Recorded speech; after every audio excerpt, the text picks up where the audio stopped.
नहीं कर पाएंगे तो हमने आपको यहाँ पर करवा दिया। अब दोस्तों क्वेश्चन नंबर 1 दिया, जो आज का प्रैक्टिस सेट उसका क्वेश्चन नंबर 1 दिया है। इसमें क्या कहा दोस्तों, दो धनात्मक संख्याओं का लघुत्तम समापवर्तक मतलब एलसीएम उनके महत्तम समापवर्तक एचसीएफ का 13 गुना है।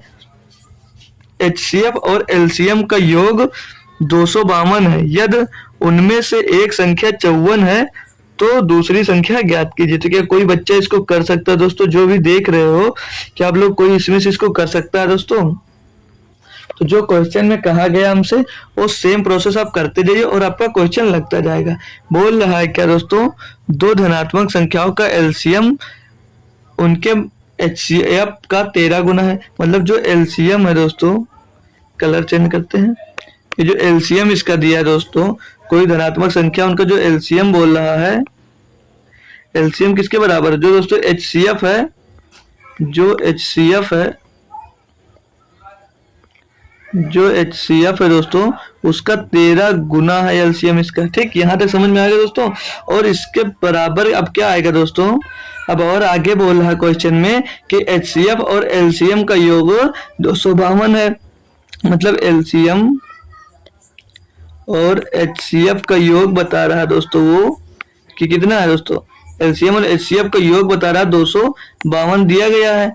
तो यहाँ से अब हम जो एलसीएम दिया है, एलसीएम का मान दोस्तों यहाँ पर 13 एचसीएफ दिया, तो यहाँ पर जुड़ जाएगा तो कितना हो जाएगा, एक 13 एचसीएफ है और एक 14 एचसीएफ हो जाएगा दोस्तों यहाँ पर। ठीक, यहाँ तक किसी को कोई दिक्कत है तो बोल सकते हैं दोस्तों।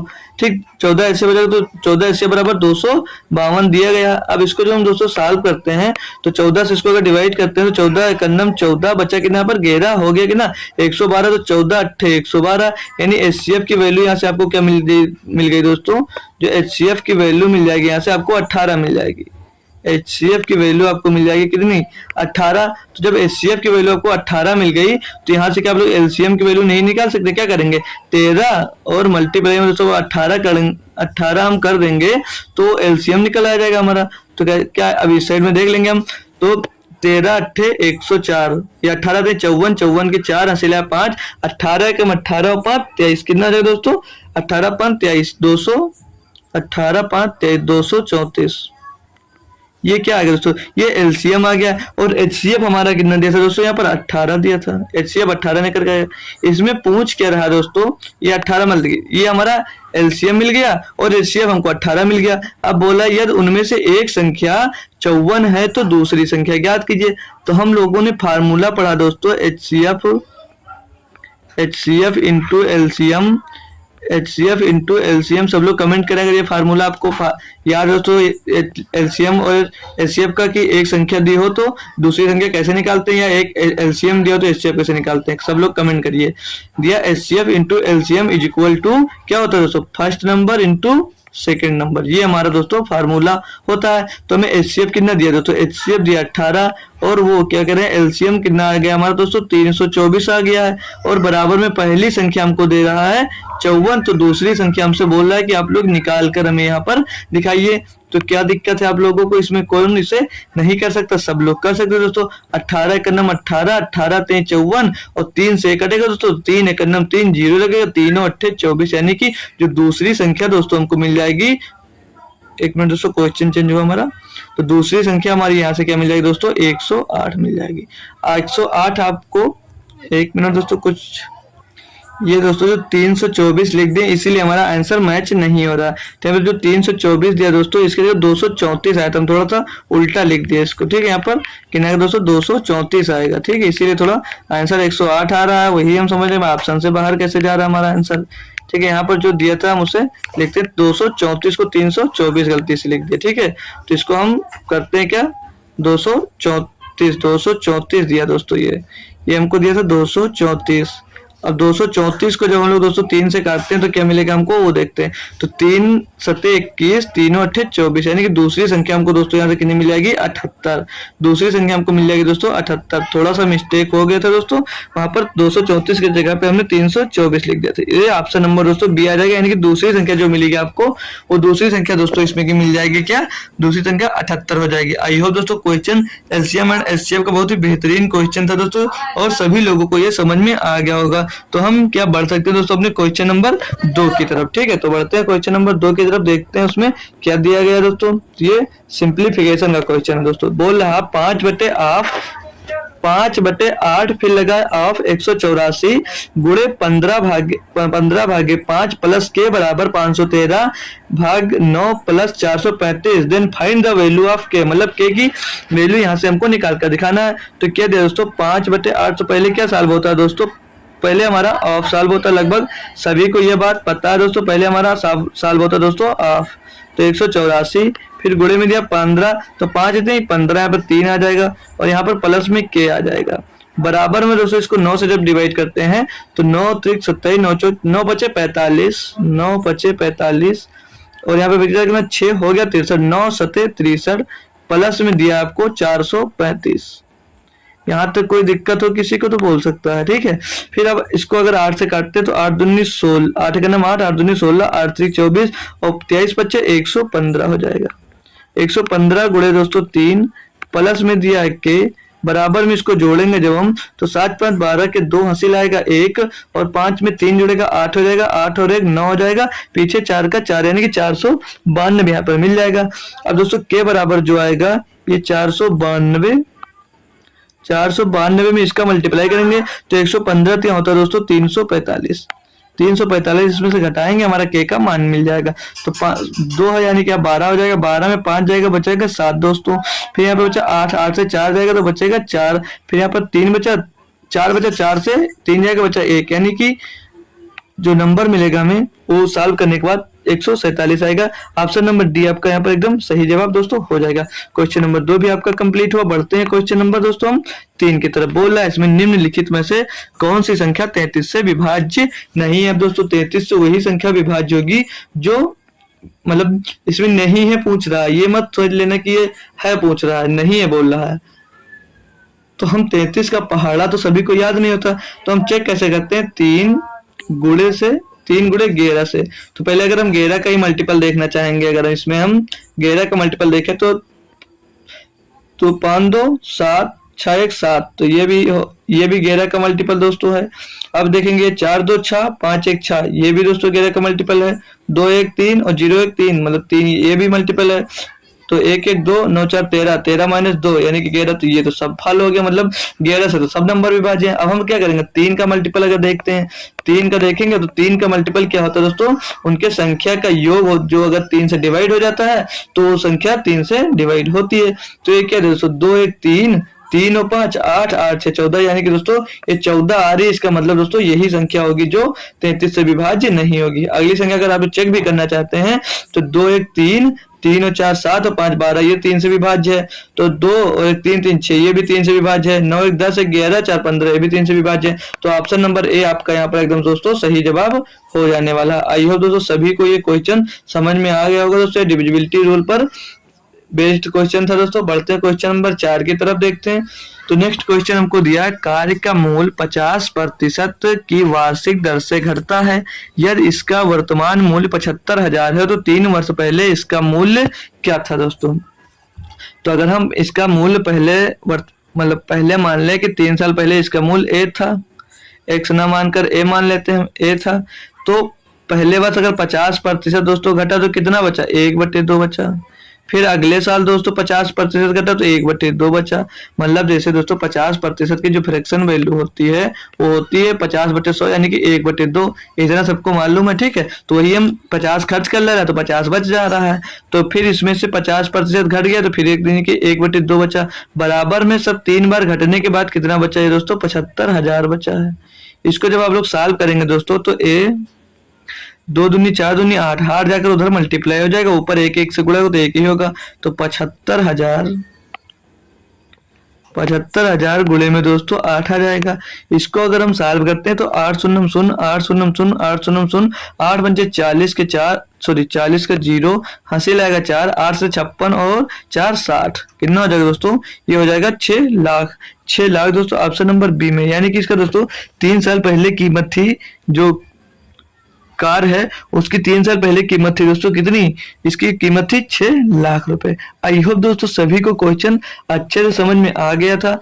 तो बढ़ते हैं दोस्तों नेक्स्ट क्वेश्चन 5 नंबर पे। इसमें क्या दिया दोस्तों, बोल रहा है यार 1 रुपए में 4 की दर से केले खरीदे जाएं तो 1 रुपए में कितने केले बेचे जाएं कि 33 सही 1/3% का लाभ हो। अब दोस्तों 33 सही 1/3% की फ्रैक्शन वैल्यू लगभग सभी स्टूडेंट्स को आती होगी। कितना होता है 1/3, इतना तो सभी को पता है दोस्तों। तो इसका मूल्य क्या है, पहले मूल्य कितना आएगा दोस्तों, अगर मूल्य निकालेंगे हम पहले तो मूल्य क्या आएगा दोस्तों कि ये 3 रुपए में खरीद रहा है तो 4 रुपए में ये बेच रहा है। अब खपत अगर इसका देखते हैं दोस्तों, खपत अगर देखते हैं तो खपत दोस्तों मूल्य का एकदम अपोजिट होता है, यानी खपत होगा 4 और ये बेचेगा 3 में, यानी कि दोस्तों वो 4 रुपए से 3 रुपए में पहुंचा, यानी कितना कम हुआ दोस्तों, 1 कम हुआ। मतलब जैसे उसने 4 बोल रहा था कि यदि 1 रुपए में 4 की दर से केले खरीदे जाएं तो 1 रुपए में कितने केले बेचे जाएं, यानी कि दोस्तों 1 रुपए में वो 4 केले खरीदे अगर तो 1 रुपए में वो 3 केले खरीदेगा दोस्तों, तो उसे कितने का फायदा होगा, 1 का फायदा होगा। किसमें होगा दोस्तों, 3 में फायदा होगा, गुणे में 100 करेंगे और 100/3 दोस्तों कितना होता है 33 सही 1/3% जो यहाँ पर दोस्तों दिया था। तो इतना लाभ होता है, यानी 4 खरीदता है अगर दोस्तों वो तो 1 रुपए में अगर 3 बेचता है तो उसे कितने प्रतिशत का लाभ होगा दोस्तों 33 सही 1/3% का। तो ऑप्शन नंबर आपका यहाँ पर दोस्तों बी एकदम सही जवाब हो जाने वाला है। तो बढ़ते हैं दोस्तों क्वेश्चन नंबर अगले नेक्स्ट यानी कि 6 नंबर पे। आइए दोस्तों सारे क्वेश्चन आपको इजीली समझ में आ रहे होंगे। तो इसमें दिया दोस्तों किसी धनराशि पर पहले वर्ष के लिए चक्रवृद्धि ब्याज वार्षिक रूप से संयोजित है, तो पहले वर्ष में उसको 600 रुपए मिल रहा बोल रहा है ये, फिर बोल रहा है और दूसरे वर्ष के लिए 660 रुपए है। वार्षिक ब्याज दर ज्ञात कीजिए। चक्रवृद्धि ब्याज है दोस्तों, एक पहले वर्ष में 600 मिली, दूसरे वर्ष में कितनी मिल गई, दूसरे वर्ष में मिली हमें 660, यानी कि कितनी बढ़ गई दोस्तों 60 बढ़ गई। जैसे देखिए चक्रवृद्धि ब्याज है दोस्तों, ये दोनों ब्याज ही हमको दी गई हैं, तो साधारण ब्याज पे 600 मिलेगा तो अगले साल भी 600 ही मिलेगा। लेकिन चक्रवृद्धि ब्याज है दोस्तों, तो इस 600 जब चक्रवृद्धि ब्याज होता है दोस्तों तो ब्याज पर ब्याज लगता है, यानी कि जो पहले उसका प्रिंसिपल था तो प्रिंसिपल पे उसे 600 रुपया ही ब्याज मिलेगा। लेकिन जब चक्रवृद्धि ब्याज की बात करता है तो जो उसमें ब्याज मिलता है ब्याज पर ब्याज भी मिल जाता है। तो ब्याज पर दोस्तों ब्याज मिलेगा कितना, 600 से कितना हो गया 660 हो गया। तो यानी किसमें बढ़ गया दोस्तों 600 रुपए में बढ़ गया। तो गुणे में आप लोग कर देंगे 100 एकन्नम 100 छक्के 60 और 6 धामा 60, यानी कि जो प्रतिशत थी दोस्तों वो 10% पे वो दोस्तों उधार दिया गया था। तो उधार दिया गया था कितने प्रतिशत पे, 10% पे। तो आपका ऑप्शन नंबर दोस्तों यहाँ पर कितना हो जा रहा है, ऑप्शन नंबर यहाँ पर बी एकदम सही जवाब हो जा रहा होगा। सभी को सारे क्वेश्चन अच्छे से क्लियर हो रहे होंगे, कोई दिक्कत है दोस्तों तो आप लोग कमेंट में बता सकते हैं।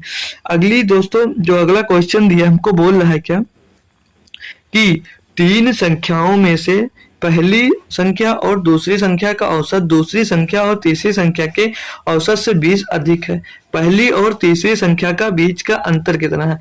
हम ये दोस्तों क्वेश्चन करवा चुके हैं इसी एसएससी जीडी के जो हमारे प्रैक्टिस सेट चल रहे हैं, इसी प्रैक्टिस सेट में किसी न किसी प्रैक्टिस सेट में दोस्तों हम करवाए दोस्तों क्वेश्चन। तो हम इसको इसलिए दोबारा लिए दोस्तों कि कितने लोगों को ये क्वेश्चन याद है। तो आप लोग खुद से एक बार कमेंट करिए कि कौन सा ऑप्शन इसमें से सही होगा, 38 होगा, 37 होगा, 40 होगा कि 44 होगा।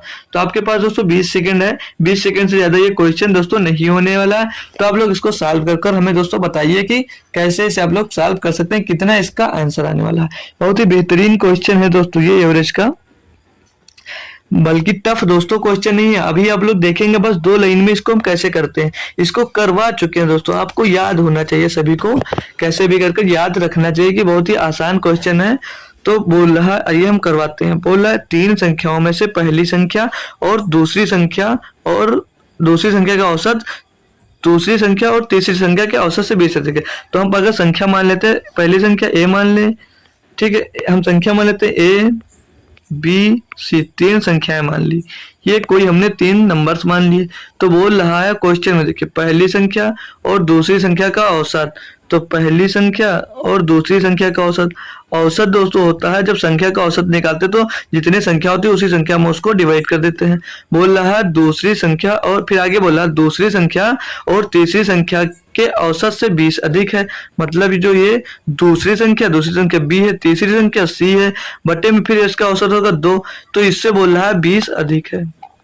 यहाँ तक कोई दिक्कत हो तो बोल सकते हैं। अब इनका जब हम दोस्तों एलसीएम लेते हैं, इनका एलसीएम लेंगे तो ये कैंसिल हो जाएगा। क्या हो जाएगा दोस्तों, यहाँ पर a मिलेगा क्या हमको दोस्तों, यहाँ पर a प्लस b, इसका एलसीएम लेंगे तो दोस्तों ऊपर b प्लस c ऐसे ही लिखा जाएगा, और ये दोस्तों इसमें गुणा हो जाएगा तो कितना हो जाएगा, प्लस में ये 40 मिल जाएगा। यहाँ से कोई दिक्कत दोस्तों। अब b को दोस्तों हम उस साइड में भेजते हैं, b को इस साइड में भेजते हैं, c को इस साइड में ले आते हैं, तो a माइनस सी इधर हो जाएगा दोस्तों, और ये b उधर जाएगा तो b इधर प्लस का उधर जाएगा तो माइनस का हो जाएगा, तो b से b ये दोस्तों कैंसिल हो जाएगा, तो उधर बचेगा कितना, सिर्फ आपके पास 40 बचेगा। क्वेश्चन में पूछ क्या रहा था, पहली और तीसरी संख्या के बीच का अंतर कितना है, तो ये दोस्तों पहली संख्या a है, पहली संख्या हमारी a है और तीसरी संख्या दोस्तों c है, इनके बीच का अंतर यहाँ पर 40 दिया है, तो ऑप्शन नंबर सी इसका दोस्तों सही जवाब हो जाएगा। कौन कौन दोस्तों ये इसका आंसर कर पाया था, कौन कौन क्वेश्चन इजीली दोस्तों कर पाया था, आप लोग कर लिए तो अच्छी बात है, नहीं तो अगर दोस्तों आपको समझ में आ गया, आप दोस्तों भूलेंगे नहीं, तो यस सर दोस्तों कमेंट करिए कि अच्छे से समझ में आ गया। दोस्तों आप लोग एक बार थंब कर सकते हैं दोस्तों, थंब कमेंट कर सकते हैं कि हाँ दोस्तों सर समझ में आ गया है दोस्तों। और दोस्तों जो भी क्लास में जुड़ा दोस्तों क्लास को शेयर कर दे और सेशन को लाइक भी कर दे। तो हम बढ़ते हैं दोस्तों क्वेश्चन नंबर 8 की तरफ, देखते हैं इसमें दोस्तों क्या दिया गया है। बहुत ही बेहतरीन टाइप के दोस्तों आज क्वेश्चन आपको मिल रहे होंगे, आप शुरुआत से देख के जा रहे हैं, बहुत ही अच्छे क्वेश्चन मिल रहे हैं। बोला ए किसी कार्य के 60% भाग को 18 दिनों में कर सकता है, जबकि उसी कार्य के 40% भाग को 10 दिनों में कर सकता है। यहाँ पर ए है यानी कि बी उस कार्य को कर सक रहा होगा दोस्तों। यहाँ पर बी हमारा ये यहाँ पर बी दिया गया दोस्तों, यहाँ पर बी शायद नहीं आ पाया दोस्तों, ठीक। जबकि उसी कार्य के 40% भाग को बी 10 दिनों में कर सकता है, दोनों एक साथ मिलकर 10 दिनों में कार्य करते हैं। सी शेष कार्य को 4 दिनों में पूरा करता है। सी अकेले समान कार्य को कितने दिनों में पूरा करेगा। टाइम एंड डिस्टेंस का दोस्तों है, कार्य और समय का है दोस्तों, ये बहुत ही बेहतरीन क्वेश्चन है। तो दोस्तों ये जो ए है, ये जो हमारा ए है दोस्तों, ये किसी कार्य को कितने दिनों में कर सकता है, किसी कार्य के 60% को कर सकता है 18 दिनों में। 60% मतलब कितना हो जाएगा दोस्तों हमारा, 60% मतलब होता है 3/5 यानी 60/100 यानी कि 3/5 हो जाएगा। कितने दिनों में इसको दोस्तों कर सकता है, ये दोस्तों इसको कर सकता है 18 दिनों में। तो इसकी एफिशिएंसी कितनी निकलेगी दोस्तों, 3 × 9 3, 3 × 6 18, 5 × 30 हो जाएगा। ये यहाँ पर 6 लिखिए, 5 × 30 यानी ये इसको 30 दिनों में दोस्तों टोटल कार ये 60% दोस्तों 18 दिनों में करता है, तो टोटल 100% कार दोस्तों वो करेगा 30 दिन में। यहाँ तक कोई दिक्कत। आगे बढ़िए बोला है, जबकि बी इसका 40% जो दोस्तों बी है इस काम का 40% यानी कि 2/5 हो जाएगा। 2/5 को दोस्तों कितने दिनों में कर सकता है, वो 10 दिनों में कर सकता है। तो ये टोटल कार कितने दिनों में दोस्तों करेगा, तो 2 × 9 2, 2 × 5 10, 5 × 25, ये 5 का गुणा इधर होगा तो 5 × 25 यानी कि दोस्तों 25 दिनों में ये 100% कार कर देगा। तो इनका अगर आप लोग अब यहाँ से एलसीएम निकालेंगे तो इनका एलसीएम यहाँ से मिल जाएगा कितना, 30 × 5 150, 25 × 6 150, तो एलसीएम इनका मिल गया दोस्तों यहाँ से 150। तो ये जो 30 है दोस्तों एक दिन में काम करेगा 5, और जो 25 है दोस्तों ये एक दिन में काम करता है 6। बोल क्या रहा था आपसे दोस्तों, जो सी है दोस्तों दोनों साथ मिलकर यानी कि दोस्तों ए और बी साथ मिलकर दोस्तों 10 दिन तक काम करते हैं।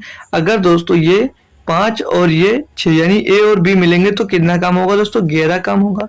ये कितने दिन तक काम करते हैं दोस्तों, 10 दिन तक काम करते हैं, यानी कि काम कितना हो जाएगा टोटल दोस्तों 110 हमारे यहाँ पर काम कंप्लीट हो जाएगा। तो बोल रहा है करते हैं सी शेष काम को 4 दिनों में करता है, यानी कि जो यहाँ पर शेष काम कितना बचेगा, शेष काम बचेगा हमारा 40 दोस्तों।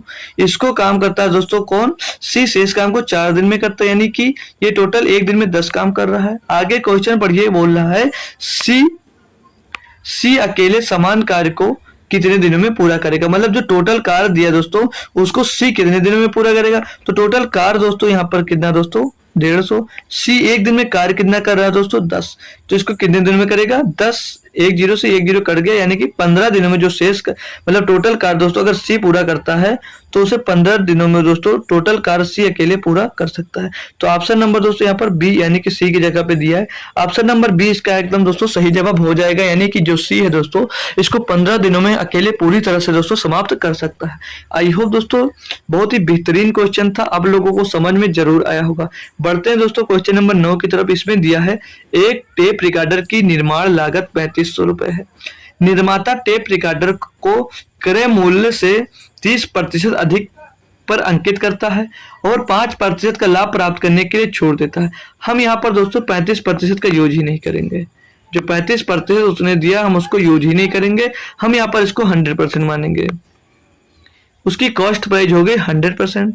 मार्क प्राइस पे कितना बोला 30% अधिक अंकित कर रहा है, यानी वो जो 30% अधिक अंकित करेगा तो 130% हो जाएगा।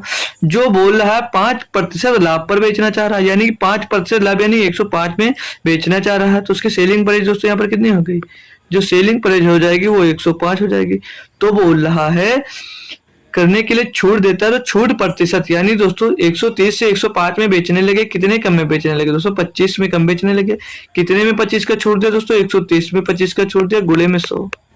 यहाँ से दोस्तों आप लोग सॉल्व कर लीजिए। हम यहाँ पर 3500 का कोई यूज ही नहीं करेंगे, 30 से 0 कर गया, यहाँ पर हो गया कितना 250।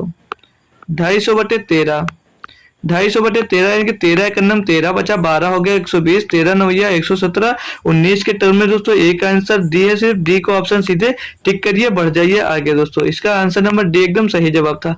बढ़ते हैं क्वेश्चन नंबर 10 की तरफ। इसमें क्या बोल रहा है कि 1000 मीटर की रैखिक दौड़ में सलोनी ने श्वेता को 100 मीटर से हराया, जबकि श्वेता ने सोनम को 150 मीटर से हराया। उसी दौड़ में सलोनी ने सोनम को कितने मीटर से हराया। बहुत ही बेहतरीन दोस्तों क्वेश्चन है ये, हम कह सकते हैं ये हम भले पहली बार दोस्तों ये क्वेश्चन आपको करवा रहे हैं, लेकिन ये जीडी में हमें मतलब कई बार 2023 ले लीजिए, 22 ले लीजिए, 21 ले लीजिए, 24 ले लीजिए, कई बार रिपीट हुआ दोस्तों। तो ये क्वेश्चन आप लोग यहाँ से अच्छे से समझ कर जाइए, ताकि अब दोस्तों ये क्वेश्चन आपसे अगर मिलता है दोस्तों तो आप लोग इसको अच्छे से जरूर कर पाएंगे। तो बोल रहा सलोनी की बात करिए, पहले सारे नाम लिख लेंगे हम यहाँ पर, सारे नाम हम पहले लिख लेंगे। तो पहले कौन है दोस्तों सलोनी, ट्रिपल एस आ गया तो पूरा नाम ही लिख लेते हैं हम एक बार। ये हो गई हमारी सलोनी। फिर आगे इसके बाद करा श्वेता, तो श्वेता को भी लिख लेंगे, श्वेता को ऐसे लिख लेते हैं, ठीक, पूरा नाम ना लिखें। और सोनम को लिख लेंगे हम लोग SO। यहाँ तक कोई दिक्कत है तो बता सकते हैं। अब बोल रहा था क्वेश्चन में जाइए, क्वेश्चन के अकॉर्डिंग जो बोलता जा रहा करते जाइए।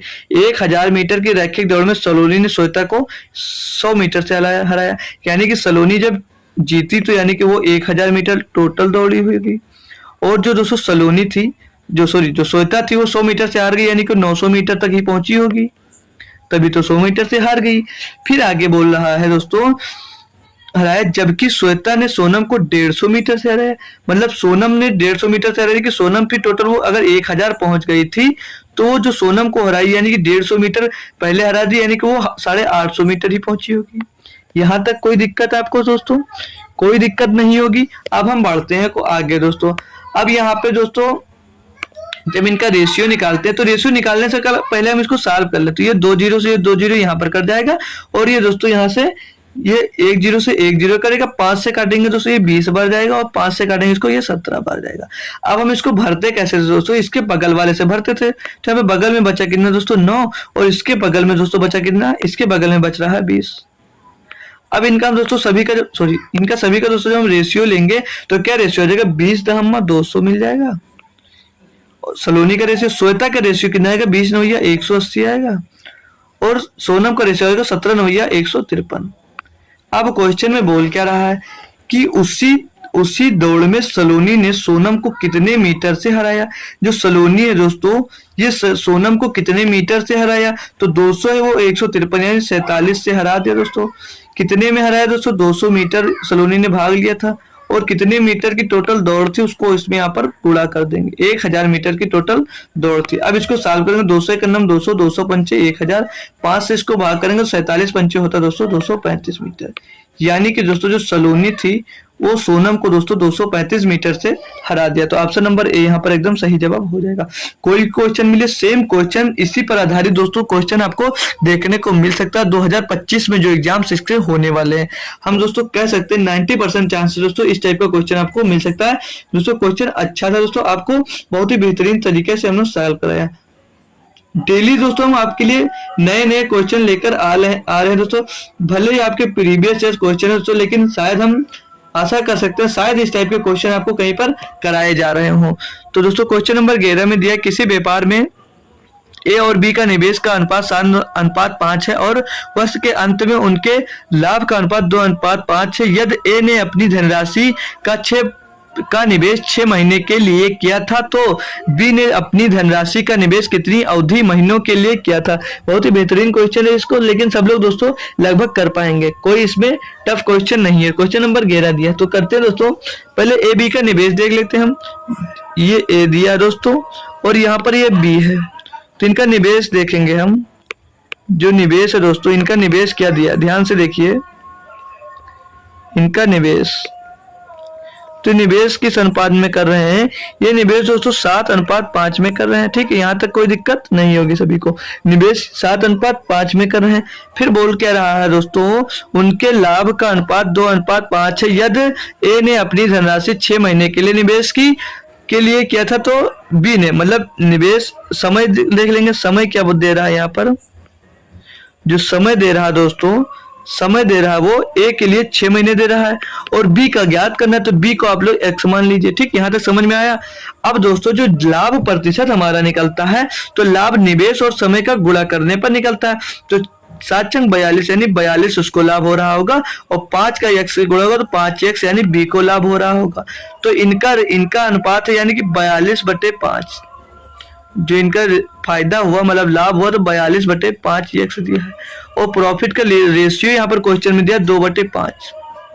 2/5। यहाँ तक कोई दिक्कत दोस्तों, किसी को कोई दिक्कत नहीं होनी चाहिए, क्योंकि इतनी आसानी से दोस्तों आपको सॉल्व करा रहे हैं। जो यहाँ पर दोस्तों ये लाभ होगा, प्रॉफिट होगा, वो निवेश और समय का गुणा होगा, वो उसका लाभ निकल कर आएगा। और लाभ का आपको रेशियो यहाँ पर पहले से दिया गया था। ठीक है, तो हम यहाँ पर लिख दिया। अब इसको दोस्तों आप लोग जब सॉल्व करते हो तो 5 से 5 कैंसिल हो जाएगा, 2 से इसको कैंसिल करेंगे तो 21 बार आ जाएगा। यानी कि दोस्तों x बराबर कितना मिल जाएगा, x बराबर दोस्तों 21 मिल जाएगा। यानी कि दोस्तों जो बी का दोस्तों जो बी की निवेश अवधि है दोस्तों वो कितनी थी, 21 मंथ्स की थी। 21 मंथ्स की थी दोस्तों। आई होप दोस्तों इतनी बेहतरीन तरीके से ये भी दोस्तों क्वेश्चन आप लोग समझ गए होंगे। तो 21 ऑप्शन नंबर बी यानी कि क्वेश्चन नंबर सी में दिया गया था दोस्तों। तो पढ़ते हैं दोस्तों क्वेश्चन नंबर 12 में। क्वेश्चन नंबर हमको 12 दिया है। एक समकोण त्रिभुज की भुजाओं की लंबाई 5:12:13 के अनुपात में है और इसका परिमाप 90 सेंटीमीटर है। त्रिभुज का क्षेत्रफल क्या है। जो समकोण त्रिभुज होता है दोस्तों उसका एक जो कोण होता है वो 90 डिग्री का होता है। जिसकी सबसे छोटी भुजा होती है दोस्तों वो कर्ण होती है, यानी कि ये 5, इसको आप लोग मान लीजिए 5x। जो लंब होगा दोस्तों वो सबसे बड़ा होगा, यानी उसको 13x मान लेंगे। जो आधार होगा उसको 12x मान लेंगे। ठीक है, इसका परिमाप, इनके टोटल का परिमाप यानी कि कितना दिया, तो 12, 5, 17 और 13, 30, यानी कि दोस्तों 30x बराबर कितना दिया परिमाप। इनका टोटल परिमाप जो होता है वो टोटल इनके जो भुजाएं तो इनका योग होता है, यानी कि यहाँ पर दिया है 90, यहाँ पर दिया है 90। तो x का मान यहाँ से क्या मिल जाएगा दोस्तों, x का मान मिल जाएगा 3। x का मान जब आपको 3 मिल गया तो सारी वैल्यू निकालेंगे। 5x यानी 5 15 हो जाएगा और 3 दिया 13x यानी 13 39 मिल जाएगा और यहाँ पर 12 3 36 मिल जाएगा। तो त्रिभुज का क्षेत्रफल यहाँ पर ज्ञात करना है। त्रिभुज का क्षेत्रफल होता है 1/2 आधार गुणे ऊंचाई। आधार दिया 236 और ऊंचाई दी दोस्तों आपको 15। इसको सॉल्व करेंगे तो 2 से इसको काटेंगे तो 18 बार जाएगा।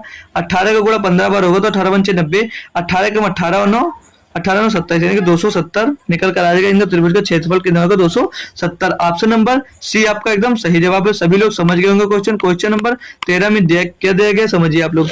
एक व्यक्ति 6 किलोमीटर प्रति घंटे की चाल से चलता है और 24 किलोमीटर प्रति 24 घंटे में 6 किलोमीटर प्रति घंटे की चाल से चलता है और 4 घंटे में एक निश्चित दूरी तय करता है। यदि वह व्यक्ति अपनी चाल को बढ़ाकर 8 किलोमीटर प्रति घंटा कर दे तो उससे समान दूरी तय करने में कितना समय लगेगा। मतलब पहले दूरी कितनी थी, यहां से जब दूरी निकालोगे आप लोग दूरी, तो दूरी क्या होता है दोस्तों, चाल गुणे समय। चाल कितनी थी आपको 6 किलोमीटर, समय कितना था 4 घंटे, यानी कि 24 किलोमीटर आप लोग जाते थे।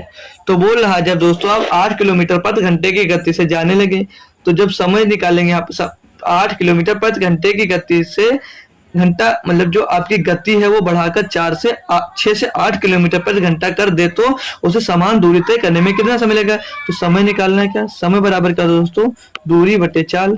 तो दूरी कितनी है दोस्तों यहाँ पर टोटल 24, चाल कितनी हो गई 8, 8 एकम 8, 8 से 24, यानी कि 3 घंटे में दोस्तों पार करेगा। ऑप्शन नंबर 20 का एकदम सही जवाब हो जाएगा। आई होप दोस्तों क्वेश्चन नंबर 13 भी आप लोग अच्छे से समझ लिए होंगे। क्वेश्चन नंबर दोस्तों 14 में दिया 600 मीटर लंबी एक रेलगाड़ी विपरीत दिशा में चल रहे एक व्यक्ति को 20 सेकंड में पार करती है। यदि रेलगाड़ी की चाल व्यक्ति की चाल से 5 गुना है तो रेलगाड़ी की चाल कितनी है। बहुत ही बेहतरीन टाइप का दोस्तों क्वेश्चन ये होने वाला है। क्या आप लोग इसको सॉल्व कर सकते हैं, तो आइए सॉल्व कराते हैं। माना ये एक ट्रेन जा रही है जिसकी लंबाई कितनी है दोस्तों 600 मीटर है, और ये एक व्यक्ति है दोस्तों, ये इधर जा रहा है विपरीत दिशा में। जो ये व्यक्ति है, ये एक व्यक्ति है, ये इधर विपरीत दिशा में जा रहा है, तो ये इसको 20 सेकंड में पार कर देती है, 20 सेकंड में इसे पार कर देती है। बोला यदि रेलगाड़ी की चाल व्यक्ति की चाल से 5 गुना है तो रेलगाड़ी की चाल ज्ञात कीजिए। ठीक है, तो इसके हम जब विपरीत दिशा में जा रही है दोस्तों, तो इसकी चाल हमने S1 मान लिया, S1 इसकी चाल मान लिया। और ये दोस्तों बोल रहा है ट्रेन जो है ये व्यक्ति से 5 गुना स्पीड से जा रही है, यानी कि ये 5S1 से जा रही है, 5S1 से जा रही है। आगे इसको सॉल्व करेंगे तो यहाँ से अगर हम पहले इनकी स्पीड निकालते हैं, अगर रिलेटिव स्पीड देखेंगे दोस्तों तो विपरीत दिशा में जा रही है, तो ये 5 की स्पीड से जा रहा है, ये 1 स्पीड से जा रहा है, तो ये कितना हो जाएगा 6S1 की स्पीड से जा रहे हैं दोनों। ठीक है, बराबर में टोटल दूरी कितनी दोस्तों 600 मीटर की, 600 मीटर की बटे में कितने सेकंड में चल रहा है दोस्तों 20 से इसको डिवाइड कर देंगे, तो ये 20 एकन्नम 20, 20 या 60 यानी 30 बार में जा रहा होगा, तो कितना निकल जाएगा 30 मीटर पर सेकंड आ गया। तो दोस्तों अगर S1 की चाल निकालना चाहेंगे तो 6 पंचे 30, यानी कि दोस्तों ये 5 मीटर पर सेकंड इसकी चाल निकल कर आ गई, किसकी S1 की दोस्तों, यानी कि व्यक्ति इससे चल रहा था। अब आगे बोल रहा है तो रेलगाड़ी की चाल निकालना आपको, तो रेलगाड़ी की स्पीड कितनी थी दोस्तों 5S1, यानी कि 25 हो जाएगी, 25 मीटर पर सेकंड से कौन चलेगी, रेलगाड़ी चलेगी। किलोमीटर में आंसर पूछ रहा है तो आप इससे 18/5 से दोस्तों गुणा कर देंगे इसमें, ये किसमें मिल जाएगा दोस्तों किलोमीटर पर घंटे में आपका आंसर आ जाएगा। तो 25 हो जाएगा, और 18 का गुणा जब दोस्तों 5 से होगा तो 18 पंचे 90, तो 90 किलोमीटर प्रति घंटा इसका दोस्तों रेलगाड़ी की चाल आ जाएगी, जो कि ऑप्शन नंबर आपको बी में दिया गया था। कोई दिक्कत नहीं होनी चाहिए दोस्तों किसी भी क्वेश्चन में। सारे क्वेश्चन हम दोस्तों आपको कोई मेथड नहीं फॉलो हो रहा, सारे शॉर्टकट मेथड से दोस्तों क्वेश्चन आपको करवाए जा रहे हैं। बढ़ते हैं नेक्स्ट क्वेश्चन 15 नंबर में दोस्तों। क्वेश्चन हमको क्या दिया, क्वेश्चन नंबर 15 में क्या कहा गया हमसे दोस्तों, पढ़ते हैं। बहुत ही बेहतरीन क्वेश्चन है ये भी दोस्तों। बोला पाइप ए और बी एक टैंक को 10 घंटे और 13 बसही 1/3 घंटे में भर सकते हैं।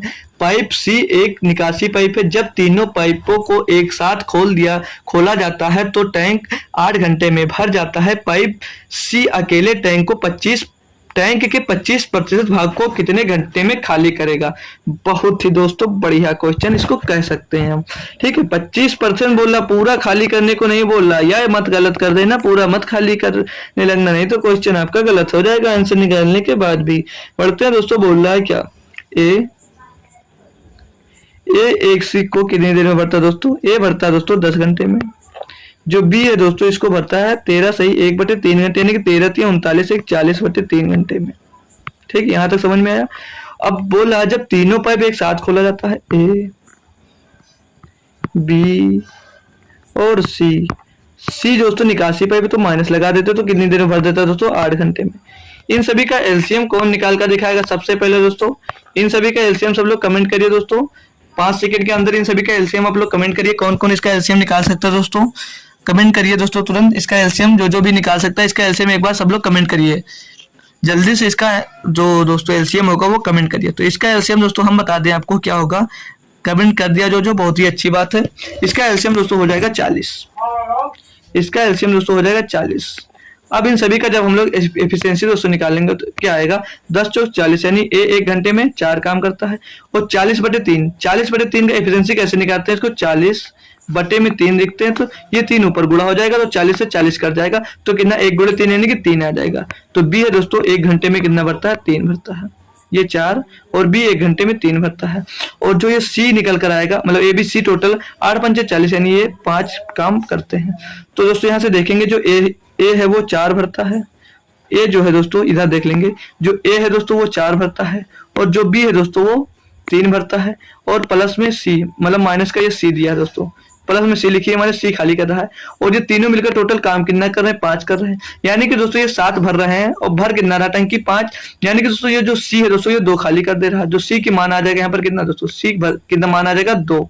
अब बोल रहा था क्या, सी की वैल्यू आप लोग निकालिए, सी की एफिशिएंसी कितनी आ जाएगी आगे दोस्तों कि 1 घंटे में 2 खाली कर रहा है। तो बोल रहा था सी अकेले टैंक पूरे, मतलब जो टैंक है पूरा, उसके 25% भाग को कितनी देर में खाली करेगा। तो 40 का 25% कितना आएगा, 40 का 25% बोल रहा है कि कितनी देर में वो खाली करेगा। 40 का जो 25% बोल रहा है वो कितनी देर में दोस्तों खाली करेगा।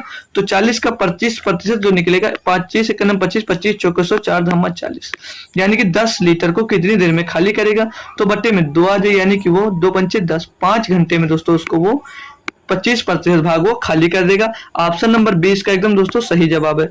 एकदम दोस्तों छटे हुए क्वेश्चन आपको कराए जा रहे हैं, कहीं भी पढ़ते होंगे, कहीं भी मैथ की क्लास कर रहे हो दोस्तों, इस टाइप का क्वेश्चन क्या आपको कराया जा रहा है। बहुत ही बेहतरीन दोस्तों क्वेश्चन आपको करवाया जा रहा है। ये दोस्तों 16 नंबर क्वेश्चन है, बहुत बड़ा सा लिखा हुआ है, बहुत ही बड़ा सा क्वेश्चन लिखा हुआ है दोस्तों। इंग्लिश लेटर अगर भी बड़ा कर देते तो पूरे बोर्ड में दोस्तों आपका ये क्वेश्चन ही आ जाता। पढ़ते हैं दोस्तों क्वेश्चन को और करते एकदम लप्पू जैसे इसको। बोल रहा सौरभ अपनी मासिक आय का 20% अपने बच्चों के खर्च पर खर्च कर देता है, वह शेष राशि का 30% परिवहन और कपड़ों पर खर्च कर देता है। इसके अतिरिक्त वह अपने पास बची राशि का 50% किराए और घर के रख रखाव में खर्च कर देता है। इन सभी खर्चों के बाद वह अपने पास शेष राशि का 50% अपने माता पिता के पास भेज देता है। शेष बची राशि 11,200 की है। वह बचत कर मतलब जो बची राशि है 11,200 रुपए की वह बचत करता है। उसकी मासिक आय कितनी है दोस्तों, उसकी मासिक आय ज्ञात करना है। उसकी मासिक आय अगर आप लोग यहाँ पर ए मान ले थोड़ी देर के लिए, उसकी मासिक आय हम अगर दोस्तों यहाँ पर ए मान लेते हैं, उसकी मासिक आय हमने ए मान लिया, ठीक है, यहाँ तक कोई दिक्कत नहीं होनी चाहिए किसी को। उसकी मासिक आय ए मान लिया, तब बोल रहा है क्या दोस्तों, वो अपनी मासिक आय का 20% अपने बच्चों पे खर्च कर देता। तो बचा कितना दोस्तों, 80%। जब वो 80% बचा, बच्चों के ऊपर खर्चा कर दिया दोस्तों 20%, बचा कितना 80%। आइए गुणे में आगे बढ़िए दोस्तों, बोल कर रहा है, करते जाइए। वह शेष राशि का 30% परिवहन पर खर्चा करता है। बचे का 30% खर्चा किया, यानी कि बचा कितना उसके पास दोस्तों 70%। 70% बच्चा तो 100/100। आइए गुणे में आइए, फिर बोल रहा है क्या दोस्तों, इसके अतिरिक्त तो वह अपने पास बची राशि का 50% किराए पर खर्चा कर दिया। 50% खर्चा कर दिया तो बचा कितना उसके पास, 50% बची हुई राशि का फिर से बचा। आगे फिर से जो बोल रहा है दोस्तों, क्या कह रहा है कि इन सभी खर्चों के बाद वह अपने पास बची शेष राशि का 50% अपने माता पिता के पास भेज देता है। 50% अपने मम्मी पापा के पास भेजने के बाद फिर से उसके बाद बची हुई राशि का कितना बचा, 50%। अब बोल रहा है दोस्तों कि भेजा शेष बची हुई राशि 11,200 रुपए। अब बची हुई राशि उसके पास कितना है दोस्तों, 11,200 रुपए। इसको कैलकुलेट करिए और आपका आंसर तुरंत निकल कर आ जाएगा। तो एक पहले ऊपर देख लीजिए, 1 2 3 4, 1 2 3 4, ठीक। अब इसको सॉल्व करेंगे, दूसरा कलर यूज करेंगे हम। 25, 25 चौके 100, 4 दूनी 8, 4 दूनी 8 और कट रहा है 2 से, इसको काटेंगे 2 से कट जाएगा 50 बार। और कोई दिक्कत दोस्तों। अब आगे इसको अगर 7 से काटते, 7 एकम 7, 7 एकम 7, बचा कितना 4 हो गया 42, 7 छंग 42, 1600 आ गया। 1600 में दोस्तों 50 का गुणा होगा, कितना हो जाएगा 16 पंचे 80, 16 पंचे 80, 1 जीरो यहाँ था, 2 जीरो यहाँ था, 3 जीरो इसके पीछे और लगा दीजिए आप लोग। इसकी दोस्तों मासिक आय निकल कर आ गई हमारे पास। मासिक आय दोस्तों निकल कर आ गई 80,000 रुपए। काफी अच्छा दोस्तों कमा रहा है ये। 80,000 रुपये। ऑप्शन नंबर डी इसका दोस्तों एकदम सही जवाब हो जाएगा। सभी लोगों को बहुत ही बेहतरीन तरीके से दोस्तों क्वेश्चन समझ में आ गया होगा। टफ नहीं था दोस्तों, थोड़ी सी कैलकुलेशन भली ही थी, बट कैलकुलेशन भी दोस्तों इजी थी। क्वेश्चन नंबर 17 में बोल रहा है यदि 8 एवं 24 का तीसरा समानुपाती ए है और 4 एवं 16 का माध्य अनुपाती होगा दोस्तों, ये पता नहीं कैसे लिखा, माध्य अनुपाती होगा दोस्तों, मेन प्रपोर्शन ये होगा दोस्तों, ठीक है, समझ लीजिएगा। बी है तो ए बटे बी का मान ज्ञात कीजिए। तो दोस्तों हम पहले ध्यान देंगे, क्या ध्यान देंगे, तीसरा अनुपाती जो निकालते हैं वो निकालते थे ए बटे बी बराबर बी बटे सी। जब 3 ही अंक दिए होते हैं, 2 अंक देते हैं, बी बटे सी, तो 24 8 तिरिक 24 हो जाएगा। ये सी बराबर कितना मिलेगा दोस्तों आपको यहाँ पर 72। मतलब जो सी का दोस्तों ये क्या बोल रहे हैं, कुछ समानुपाती मिला, तीसरा अनुपाती वो 72 मिल गया। मेन प्रपोर्शन कैसे निकालते दोस्तों, अंडर रूट के अंदर जो अंक दिए होते हैं उनका गुणा करके उनको बाहर निकाल लेते थे। तो 16 चौके 64, रूट के अंदर दोस्तों आ जाएगा 64, जो रूट से दोस्तों ये बाहर आएगा तो मिल जाएगा 8।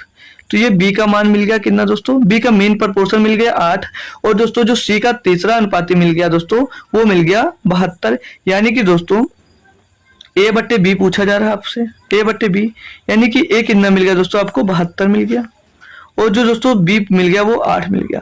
8 एक नंबर 8 8 9 72, यानी कि दोस्तों ए बटे बी का मान होगा वो 9 होगा।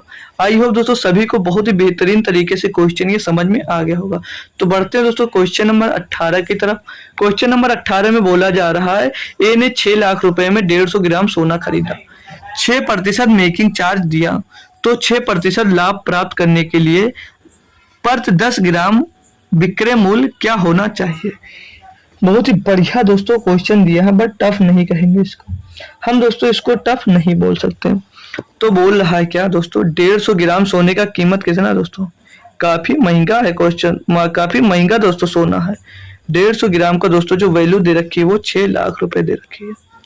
6 लाख रुपए की उसने दोस्तों 6 लाख रुपए का उसने 150 ग्राम सोना खरीदा, 6 लाख रुपए का उसने 150 ग्राम सोना खरीदा। तो 1 ग्राम सोने की कीमत क्या आप लोग निकाल सकते हैं यहाँ से, सभी लोग दोस्तों 1 ग्राम सोने की कीमत निकाल सकते हैं। तो क्या हो जाएगा दोस्तों 6 लाख, देखना कहीं एक जीरो ज्यादा लग जाए तो पूरा क्वेश्चन ही गलत हो जाए दोस्तों। 6 लाख बटे 150, ये 1 ग्राम का कीमत निकल कर आ गई। बोल रहा था मेकिंग चार्ज उस पे 6% लग रहा है, यानी कि 106 में उसको पड़ रहा है कि 106 रुपए हो जाएगा, क्या 106 बटे 100 हो जाएगा कितना, मतलब जब दोस्तों 6% वो उसका बनवाने में जा रहा है, यानी कि जो खरीदा 100% में, यानी उसकी लागत होगी 106%। फिर उस पे भी बोल रहा था दोस्तों 6% लाभ प्राप्त करने के लिए 10 ग्राम विक्रय मूल्य क्या होना चाहिए। तो 10 ग्राम का मूल्य निकालना, तो 106 मतलब कितना लाभ ले रहा था वो, 6% लाभ कमाएगा तो 106 बटे 100 हो जाएगा दोस्तों। ठीक, यहाँ तक कोई दिक्कत। अब यहाँ पर हम एक ग्राम का लाभ निकलेगा, लेकिन पूछ कितना रहा था वो 10 ग्राम की बात कर रहा था, 10 से इसमें आप लोग गुणा कर दीजिए। अब इसको सॉल्व कर लीजिए, आपका आंसर इजीली दोस्तों समझ में आ जाएगा। ठीक है, कोई दिक्कत दोस्तों यहाँ पर किसी को होगी तो बोलिएगा जरूर। तो 1 0 2 0 3 0 4 0 5 0, 1 0 2 0 3 0 4 0 5 0, सारे कैंसिल। 15 बचा दोस्तों, 2 से काटेंगे 2, 5 से काटेंगे, 5 दूनी 10, 5 3 15। ठीक है दोस्तों, फिर इसको हम अगर 3 से काटते, 3 1 3 3 दूनी 6।